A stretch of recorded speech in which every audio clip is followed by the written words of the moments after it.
Dios los bendiga, mis hermanos.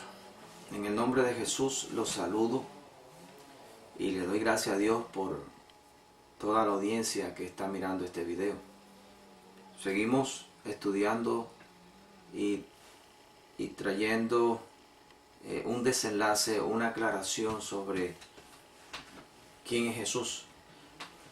Específicamente, quién es Jesús. Y es importante entender esto.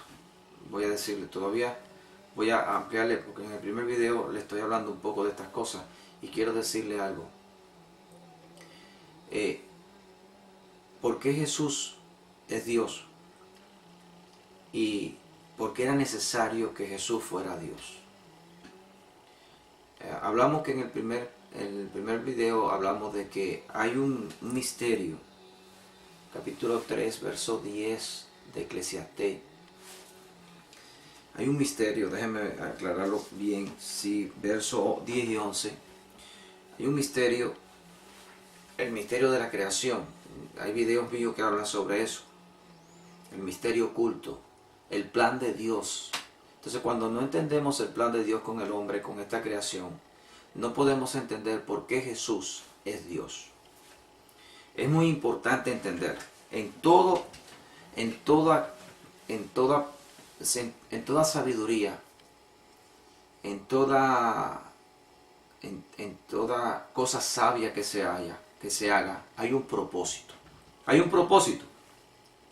Y en la creación hay un propósito. Si no entendemos el propósito de la creación, aquí está el problema, que no entendemos los pasos de esta creación.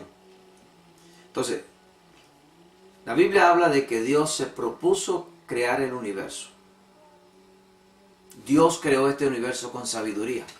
Entonces hay un plan de Él en esta creación, en este universo. Hay un propósito con el hombre, el cual el hombre no ha comprendido. Lo dice Eclesiastés. Ha puesto eternidad en el corazón del hombre y el hombre no entiende esta obra de Dios desde el principio hasta el final. No la entiende. Y Dios la ha revelado, está revelada en la palabra de Dios, pero el hombre no la entiende. Yo quiero llevarlo a usted a este entendimiento. Hay videos de 1 hora ahí explicando, pero estos son videos pequeños para que usted pueda. Si no entendemos el plan de Dios para nosotros, por qué Dios nos creó y por qué suceden las cosas como suceden, entonces no vamos a entender y no vamos a entender que Jesús es Dios. Quiero hacerle una lectura a las personas que creen en la palabra de Dios, a los que creen. Está en Malaquías capítulo 2. Hay un plan especial de Dios, un plan especial de Dios en la creación. Dios hizo a nuestros primeros padres y le dio una orden: fructifíquense y multiplíquense. No se la dio por gusto. Hay un propósito en esto del matrimonio. En el capítulo 15 dice: no hizo el uno habiendo en él abundancia de espíritu. ¿Y por qué uno? Hace la pregunta. No hizo el uno, primero dice que hizo uno, y después dice: ¿y por qué uno? Dice: ¿por qué? Y da la respuesta: buscaba una descendencia para Dios. Léase el capítulo 14, habla del matrimonio y por qué el hombre rechaza a la mujer y que Dios no está de acuerdo con esto. ¿Ok? Y habla de esta situación y dice que porque hizo un solo hombre, cuando vemos que nosotros somos una multitud. Dice: ¿por qué uno? Dice: porque buscaba una descendencia para Dios. Es aquí donde está el plan de Dios. Dios está haciendo sus hijos, algo que la gente no entiende. Nos vemos como personas humanas, carnales, pecaminosas, personas malas. Y no podemos entender el plan de Dios en esta situación. Si no lo ves por fe y por sabiduría de Dios, discernimiento y revelación de la palabra de Dios. ¿Quiénes somos? ¿Por qué nos hicieron y para qué nos hicieron? ¿Por qué nos hizo, mejor dicho? ¿Y para qué nos hizo? ¿Están entendiendo esto? Fíjense, usted ve que dice que él hizo una familia, que él quiere hacer una familia, que él busca su descendencia. En Hebreo, capítulo 2, dice el Señor, en su revelación, dice aquí, capítulo 2, verso 10, porque convenía aquel por cuya causa son todas las cosas y por quienes todas las cosas subsisten. Todo fue creado por él y todo es mantenido por él. Y por esa causa, por él, porque convenía aquel, a él le convenía, aquel por cuya causa son todas las cosas y por quien todas las cosas subsisten, que habiendo de llevar muchos hijos a la gloria. Eso se está hablando de Jesús. Por esta causa de llevar muchos hijos a la gloria, perfeccionarse por la aflicción al autor de la salvación de ellos. Imagínense, una obra de aflicción para llevar hijos a la gloria. Es lo mismo que está hablando aquí Malaquías. Aquí está el plan. Yo busco una familia. Aquí está el cumplimiento de ese plan creándose, porque la familia pecaminosa no puede ser la familia de Dios. Entonces, Jesús, aquí está escrito que viene por los hijos de Dios, y esta obra la hace por los hijos de Dios. Entonces hay que entender esto. Si no entendemos este plan de Dios, que es mucho más grande de lo que nos imaginamos, imagínense que son los hijos de Él. Ya he hablado en otros videos, cuando nos vemos como hijos, la importancia que tenemos para nuestro Padre y la obra que nuestro Padre hace para mantenernos, sostenernos y traernos a la vida. Hermanos, ahora, el propósito mío es mostrar que Jesús es Dios. Si Jesús no es Dios, entonces los hermanos de Jesús, los hijos de Dios, ¿de qué naturaleza son? ¿De qué naturaleza son los hijos de un padre? ¿No son de su misma naturaleza? ¿No son creados por su propia sustancia y traen la imagen de su sustancia? Si esto no es una verdad física, histórica, real, ¿la podemos cambiar? Piensen, quiero hacerlo pensar. Es un misterio, porque al hombre no se le da a entender esto solamente por conciencia, solamente por análisis físico. Tiene que venir por revelación. ¿Por qué? Porque Él es el que muestra su plan. Es Dios quien muestra el plan que está haciendo. ¿Podemos entender esto? Ahora, esta señora que yo le decía que es una, en el anterior video, ella es una musulmana. Ella dice que es mayor el creador que un padre. Ahora le voy a decir algo. ¿Usted cree que es mayor ser creador por padre, engendrar a una persona y crearla por engendro, que hacer un televisor, que hacer un robot? ¿Qué es más grande para ti? ¿Dónde es que tú eres mayor? ¿En ser un creador o en ser un creador por engendro? Cuando tú engendras, ¿qué es lo más grande que hay para ti? ¿Que tú hayas hecho un robot que camine, hable y baile? ¿O que tú hayas hecho un hijo engendrado por ti mismo? La palabra creador se le puede aplicar a uno que hace un robot y se le puede aplicar a un padre. Entonces ella pone al creador como mayor que el padre. Y el nombre más grande que Jesús nos mostró era al Padre. Vine a hablarle del Padre. Vine a mostrarle al Padre. Al Padre. El hombre sin la sabiduría de Dios habla muchas cosas que le parecen lógicas, pero que en la sabiduría de Dios no es lógica. La lógica de Dios es diferente a la lógica del hombre. ¿Quién es sabio para entender a Dios? Dice el capítulo 53 de Isaías. Dice Isaías capítulo 53, verso 1. Voy a leerle esto. Oigan esto. Dice el verso 1. ¿Quién ha creído a nuestro anuncio y sobre quién se ha manifestado el brazo de Jehová? ¿Quién ha creído a lo que él habla? Si los musulmanes dicen que que cualquier persona, que la Biblia trae la palabra eterna de Dios, porque los profetas hablan de la palabra eterna de Dios, entonces yo quiero que me hablen de esta palabra eterna. ¿Has creído de verdad aquí? ¿Por qué tomas una parte y dejas otra parte de la Biblia? ¿Por qué tomas un lado que te conviene o que tú crees que te conviene, que en verdad no te conviene? Y muestra el lado que tú consideras que te conviene. Entonces, yo puedo decir que Jesús es Dios o que Jesús no es Dios. Yo puedo decir lo que yo quiera. Ahora, ¿qué dijo un hombre que estaba con él, que vivió con él, que lo conoció a él, que lo escuchó a él, que oyó sus palabras, que lo vio resucitado? Otra cosa. Dice que Jesús no murió en la cruz, que el que murió fue el que lo traicionó.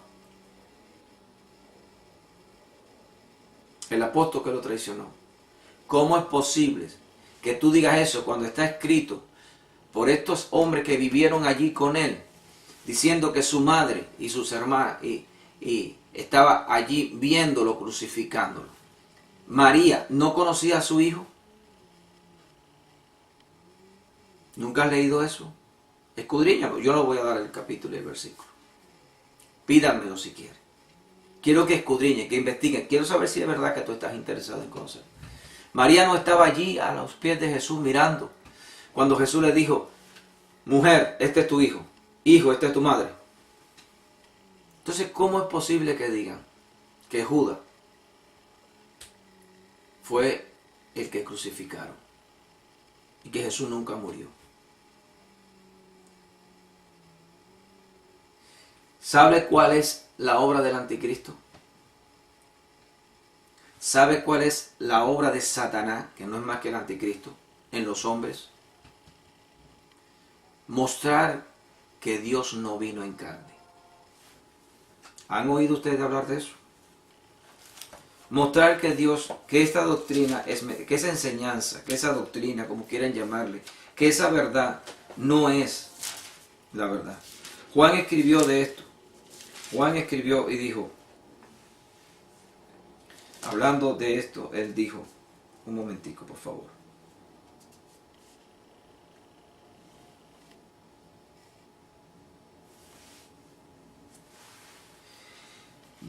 Capítulo 4.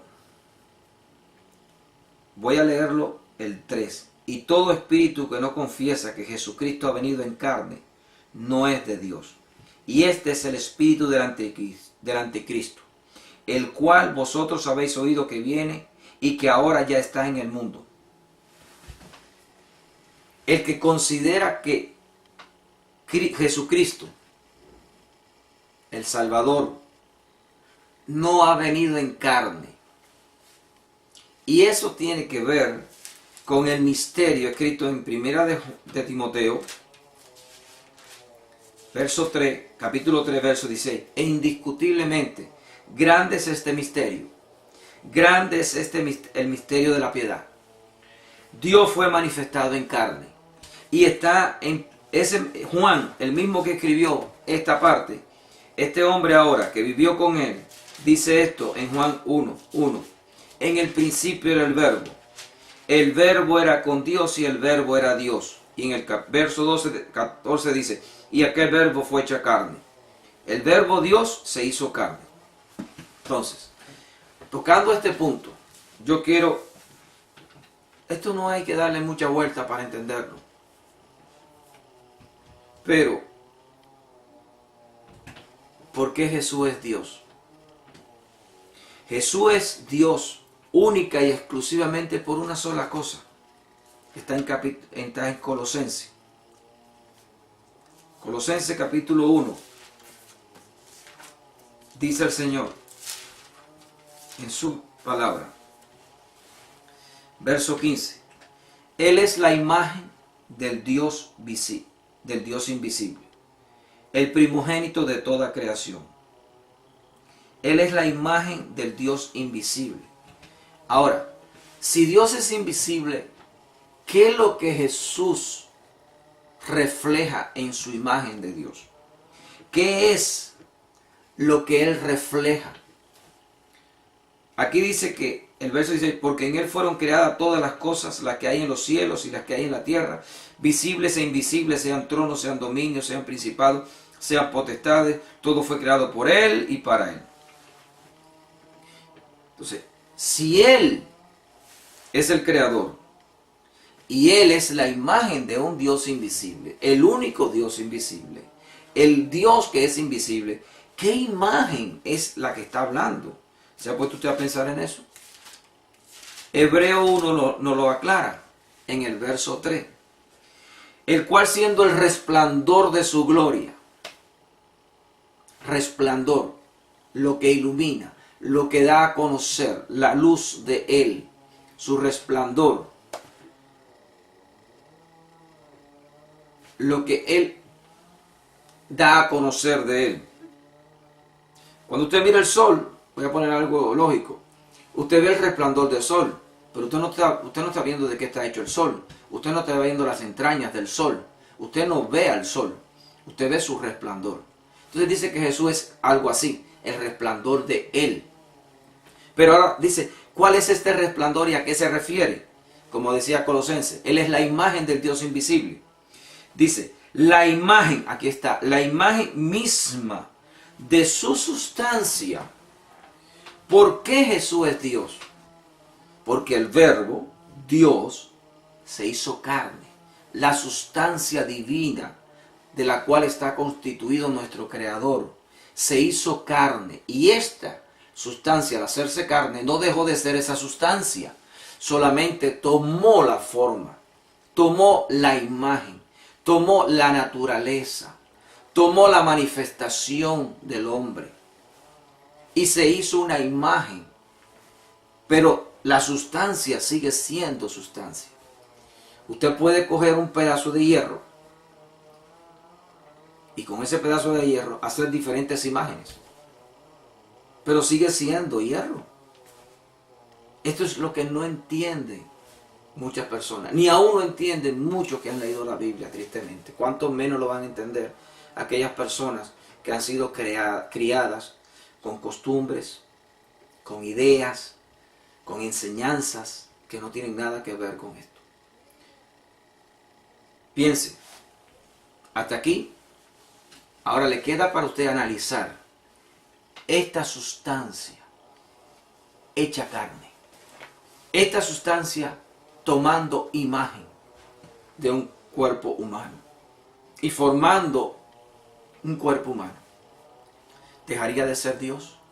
Que el Señor te dé sabiduría, que dé revelación a tu entendimiento y que puedas entender esto que es tan sencillo. El verbo se hizo carne. Dios, el verbo, tomó forma, imagen de hombre, naturaleza, pero es su sustancia la que la hizo. No es la sustancia de Adán ni Eva, que son tierra, sino la sustancia divina de Dios. Que Dios te dé sabiduría. Abre tu corazón, estudia un poquito esto. Dios te bendiga. Que la sabiduría entre